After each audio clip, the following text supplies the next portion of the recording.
Assalamualaikum warahmatullahi wabarakatuh. Sebelumnya, perkenalkan nama saya Sela Amelia Putri dari kelas 11 IPA 2, absen 32. Saya akan menjelaskan tentang sistem dan dinamika demokrasi Pancasila.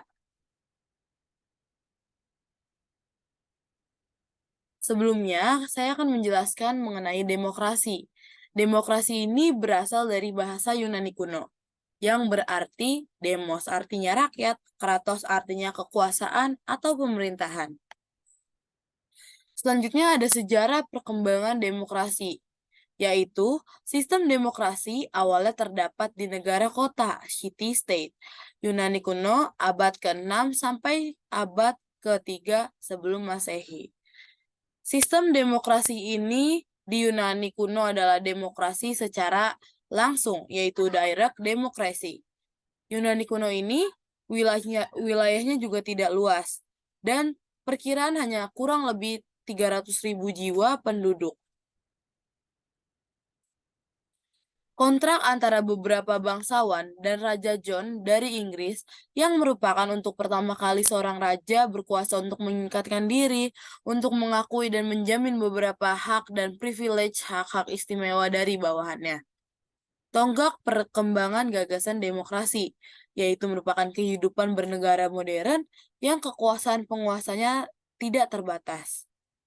Tahun 1215 merupakan abad pertengahan.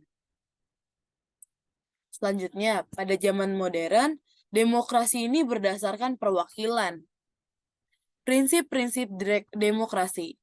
A. Keterlibatan warga negara dalam pembentukan keputusan publik, tingkat persamaan kesetaraan di antara warga negara, kebebasan yang diakui dan dipakai negara, supremasi hukum, pemilu berkala, pers yang bebas, prinsip mayoritas, jaminan akan hak dan dasar dan hak minoritas.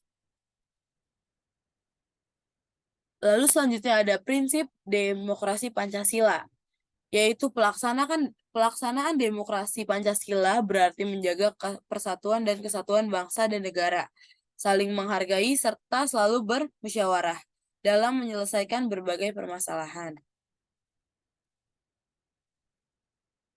Lalu di sini ada pelaksanaan sistem demokrasi di Indonesia.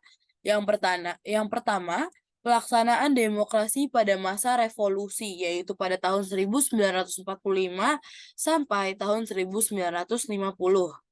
Yang kedua, ada pelaksanaan demokrasi pada masa Orde Lama, yaitu yang pertama masa demokrasi liberal tahun 1950 sampai 1959. Yang kedua, masa demokrasi terpimpin, yaitu tahun 1959 sampai 1966.